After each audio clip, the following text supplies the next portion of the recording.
드디어 사도 바울은 로마로 가는 항해길에 오르게 되었습니다. 바울이 복음을 전하는 그 곳곳마다 죽이려고 하는 사람들이 많았습니다. 그런 상황 가운데에서 바울이 지금 죄수의 신분으로 로마로까지 항해의 여정을 가게 되는데 그것이 오히려 더 좋은 기회가 되었다라고 말하고 있다는 거예요. 죄도 없는 바울이 죄인 취급을 당하고 가는 것이 이해되지 않는 것이 우리의 시선이지만 하나님의 큰 계획 안에서는 이유가 있었다라는 것을 알게 된다는 것입니다. 그런데 오늘 신기하게도 순풍이 불어오기 시작하는 거예요. 문제 없이 순조로운 항해가 진행되는 것 같이 보여지고 있습니다. 문제 없는 인생이 있습니까? 문제가 일어나지 않고 내 맘대로 되는 인생은 없습니다. 잠깐 순풍이 불어와서 잘 지내는 것 같다가도 곧바로 유라굴로라는 광풍이 몰아치게 되는 것이 우리 인생살이입니다. 사실 이런 상황 속에서 우리가 할 수 있는 것도 그리 많지 않습니다. 하나님의 사람들은 문제 없는 인생들이 아니라 누구나 어렵다는 것입니다. 그러나 반응이 다르다는 것입니다. 믿음 없는 사람들이 문제가 딱 닥쳐오면 가는 대로 쫓겨가는 인생을 살게 된다는 거예요. 신앙에 있어서는 더욱 그렇습니다.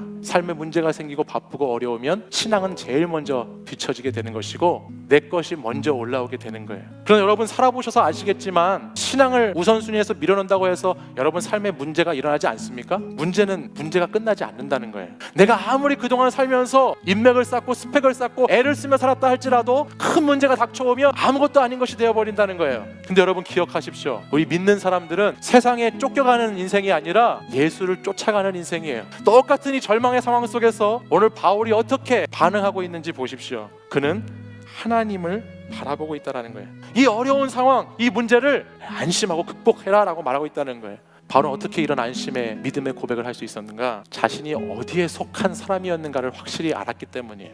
바울은 지금 내가 섬기는 하나님께 속해 있다라고 고백하고 있지요. 여러분은 어디에 속해 있으세요? 하나님께 속하려고 애써 보십시오. 아이들은 엄마 아빠 품에 있을 때 제일 안전한 세상이죠. 마찬가지로 하나님의 자녀들은 하나님 품에 앉아 있을 때가 가장 평안한 순간입니다. 오늘 이 시간 저는 우리 청년 여러분들이 그 어느 곳에서든지 하나님이 주시는 참된 평안이 여러분에게 함께 하시기를 바랍니다. 믿는 사람도 내가 오늘 어떻게 어디로 무엇을 위해 살아야 하는지 고민하는 것에서 자유롭지 않습니다. 이 세상에 너무너무 힘든 이 상황들 앞 직면해서 믿음으로 그것을 돌파하는 사람들이 되셨으면 좋겠습니다. 세상의 사람들이 여러분 청년들을 다 포기가 빠른 사람들이라고 그렇게 말합니다. 저는 아주 기분이 나쁩니다. 왜냐하면 우린 믿음의 삶을 포기하지 않을 것이기 때문이에요. 그런 믿음을 가지고 살아갈 여러분들 되시기를 간절히 바랍니다. 믿음의 사람들에게 내가 어떻게 살 것인가 보다 더 중요한 것은 오늘 여기까지 나를 인도하신 하나님, 그 하나님의 뜻에 어떻게 리액션하면서 살 것인가가 더 중요한 거예요. 하나님의 뜻에 반응하는 사람으로 살아서